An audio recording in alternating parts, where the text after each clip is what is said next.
ராம விஜயம் பாகம் 28.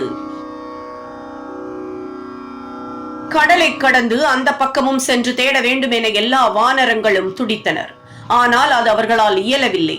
ஆனால் மாருதி மட்டும் ராமநாமத்தை ஜெபித்துக் கொண்டே கடலை தாண்ட கிளம்பினான். அப்படி செல்லும் போது வழியில் அவனுக்கு பல இடையூறுகள் நேர்ந்தன. தேவர்கள் அவனது வலிமையை பரிசோதிப்பதற்காக பருத்த உடலுடைய ஒரு பெண்ணை அனுப்பினர்.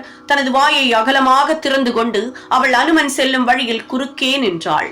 தனது திறமையால் அவளது வாய்க்குள் புகுந்து மீண்டு வெளியே வந்து தன் பயணத்தை தொடர்ந்தான் ஹனுமன். இதற்குள் கடலரசன் ஒரு பெரிய மலையை அனுப்பி மாருதியின் பயணத்தை தடுக்க முயன்றான்.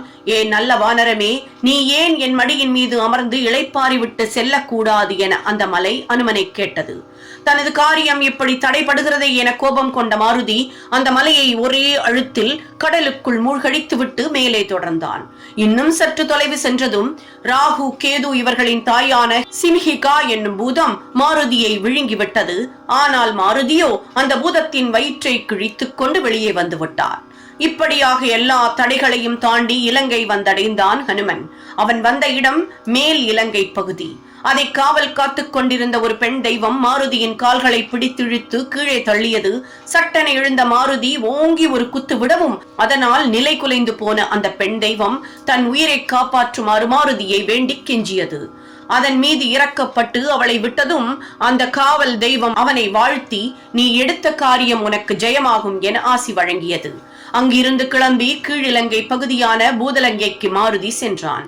இந்திரனால் கொல்லப்பட்ட கர்கர் என்பவனின் மனைவியான ஹவனா என்பவளின் தங்கையான குரோச்சா என்பவள் அதன் பொறுப்பாளியாக இருந்தாள். ஏதோ ஒரு வானரம் நகருக்குள் வந்திருக்கிறது என்னும் செய்தி அறிந்த அவள் ஆயிரக்கணக்கான அரக்கர் அரக்கியரை அழைத்துக் கொண்டு அதை பிடிக்க சென்றாள். அப்போது மாருதி தன் உடலை சிறியதாக்கிக் கொண்டு ஒரு அழகிய மிருகமாக மாற்றிக்கொண்டான். அதை கண்ட குரோச்சா, இந்த மிருகம் மிகவும் அழகாக இருக்கிறது, இதை நான் சாப்பிட விரும்புகிறேன், இதை கொன்று நல்ல ருசியாக சமைத்துக் கொண்டு வாருங்கள் என கட்டளையிட்டாள். எனது உடல் முழுவதும் நீரினால் ஆனது, எனவே என்னை சமைத்தால் உனக்கு ஒன்றுமே மிஞ்சாது. அதற்கு பதிலாக நீ என்னை அப்படியே உயிருடன் விழுங்கினால் மிகவும் சுவையாக இருக்கும் என மாருதி பதில் சொன்னான்.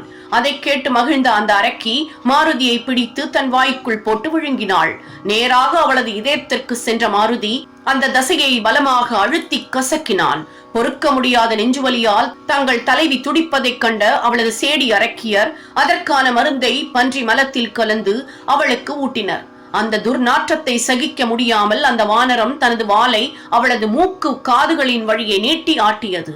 அந்த வாள்தான் குரோச்சாவின் நோய்க்கான காரணம் என நினைத்து ராட்சசர்கள் அதை பிடித்து இழுக்கத் தொடங்கினர். அரக்கியின் வயிற்றை கிழித்துக் கொண்டு வெளியே வந்த மாருதி அவர்கள் அனைவரையும் கடலில் கொண்டு தள்ளினான். கீழிலங்கையிலிருந்து மீண்டும் மேலிலங்கைக்கு மாருதி திரும்பி வந்தான். சூரியன் மறைந்ததும் ராவணனின் மூத்த மகனான இந்திரஜித் என்பவன் தன் குடும்பத்துடன் வாழும் நிகும்பலை என்னும் நகருக்குள் புகுந்தான். நேராக இந்திரஜித்தின் அரண்மனைக்குள் புகுந்த ஹனுமன் அவனது அழகிய மனைவியான சுலோச்சனை என்பவளுடன் இந்திரஜித் படுத்திருப்பதைக் கண்டான். அவர்களை கண்ட மாருதி, நிச்சயம் இவள்தான் சீதையாக இருக்க வேண்டும், இந்த கொடிய அசுரன் மீது மையல் கொண்டு விட்டாளே என தனக்குள் சொல்லிக்கொண்டு அவர்கள் இருவரையும் கொல்ல முடிவெடுத்தான். அந்த சமயத்தில் சுலோச்சனை தன் கணவனை பார்த்து, இதென்ன, உனது தந்தை இப்படி அநியாயமாக சீதையை கவர்ந்து வந்திருக்கிறாரே, அவளை மட்டும் உடனே அவளது கணவனிடம் ஒப்படைக்காவிட்டால் நிச்சயம் ஒரு பேரழிவு அவருக்கு காத்து கொண்டிருக்கிறது என சொன்னாள். அதை கேட்ட மாருதி, இவள் சீதை இல்லை என சமாதானம் அடைந்தான். ஓம் ஜெய் ஸ்ரீராம். ராம விஜயங்கிற அற்புதமான இந்த பதிப்பை இதுவரைக்கும் தமிழ்ல இப்படி கொடுத்திருக்காளா அப்படிங்கிறது தெரியாது. ஆனா ராமனுடைய அவதாரம் ஏற்படுறதுக்கான காரணம் அதற்கு முந்தைய நிகழ்வுகள் எல்லாம் ரொம்ப ரொம்ப சுவாரஸ்யமானது. பல பேருக்கும் தெரியாத பல உண்மை சம்பவங்கள் இதுல அடங்கி இருக்கு. சோ நம்ம எல்லாருக்கும் இது தெரியணும். பல புராண கதாபாத்திரங்களின் தத்ரூப குணாதிசயங்களை இதுல வர்ணிச்சிருக்கிறது ரொம்ப அபூர்வமா இருக்கு.